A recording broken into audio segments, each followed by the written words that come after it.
Ramesh school का सबसे सुंदर लड़का था। कक्षा की सब लड़कियां उसकी दीवानी थी। रमेश की नशीली आंखें हर किसी को अपनी ओर आकर्षित करती थी। रमेश बहुत ही अच्छा लड़का था। हर कोई उसकी तारीफ करता था। परंतु दुख की बात यह थी कि उसके माँ बाप बहुत गरीब थे। इतना गरीब कि बड़ी मुश्किल से उनका गुजारा हो पाता था। रमेश पढ़ने में काफी तेज और समझदार था। बात उस समय की है जब रमेश 10वीं कक्षा में पढ़ रहा था। गर्मी की छुट्टियों के बाद जब स्कूल खुला, पहले ही दिन रमेश की टक्कर स्कूल में आई एक सुंदर सी लड़की के साथ हो जाती है।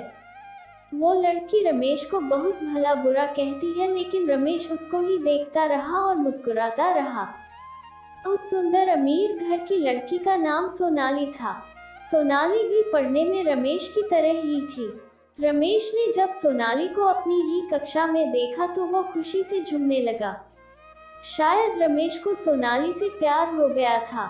सोनाली थी ही इतनी खूबसूरत, उसके लंबे बाल, बड़ी बड़ी नीली आंखें और उसकी वो मुस्कान हर किसी को अपना दीवाना बना रही थी। सोनाली को देखकर कोई भी उसका दीवाना हो जाएगा। इतनी मनमोहक थी वो, ऐसा लगता था जैसे कोई अप्सरा जमीन पर उतर आई हो। सोनाली में एक ही कमी थी, वह बहुत ही घमंडी और नकचरी लड़की थी।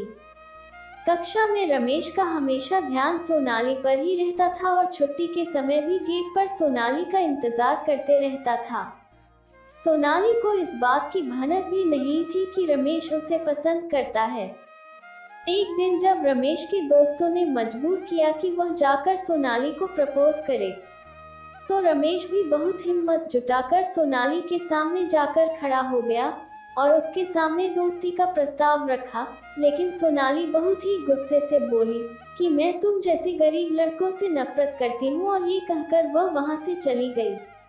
रमेश एकदम टूट गया था। वह चुप चुप रहने लगा था, ना दोस्तों के साथ मस्ती, नहीं अब वो सोनाली को देखता था, बस अंदर ही अंदर रोता रहता था। इसी तरह दोनों की 10वीं समाप्त हो गया। सोनाली चल गया शहर और पढ़ाई करने। इधर धीरे धीरे रमेश के घर की आर्थिक हालत बिगड़ने लगी।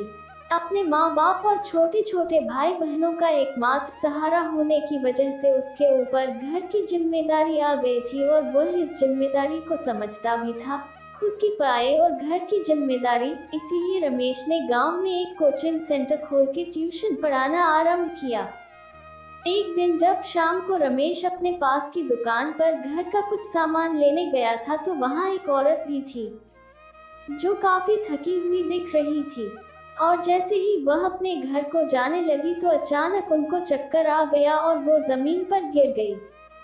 रमेश ने जल्दी से एम्बुलेंस को फोन किया और उन्हें हॉस्पिटल ले गया।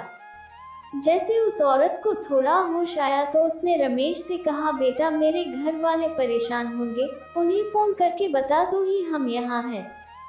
रमेश ने उस औरत से घर का नंबर लिया और फोन किया। फोन एक लड़की ने उठाया जो और कोई नहीं बल्कि सोनाली थी, और वो औरत सोनाली की माँ थी।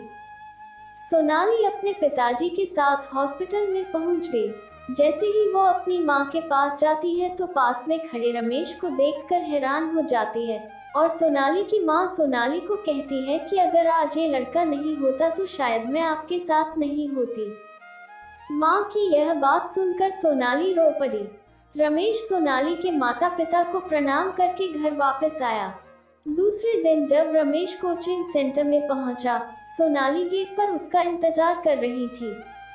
रमेश जैसे ही उसके पास पहुंचा तो वह रमेश का हाथ पकड़कर अपने साथ कोचिंग सेंटर से बाहर ले गया और उससे माफी मांगी। अपनी उस दिन की गलती के लिए रमेश उसे माफ कर दिया। सोनाली उसे प्रपोज किया और रमेश हाँ कहकर उसे अपने गले लगा लिया, और दोनों एक दूसरे का हाथ पकड़कर ढेर सारी बातें की। दोस्तों, ये कहानी से हमको ये शिक्षा मिलता है कि जब आप किसी से सच्चे दिल से प्यार करते हैं बिना किसी लालच के, तो ईश्वर भी आपका साथ जरूर देते हैं। मेरे प्यारे दोस्तों, ये कहानी आपको कैसा लगा? अच्छा लगा तो एक लाइक कर दीजिए और कृपया कमेंट में बताइएगा। इसी तरह और मजेदार कहानी के लिए चैनल को सब्सक्राइब जरूर करें।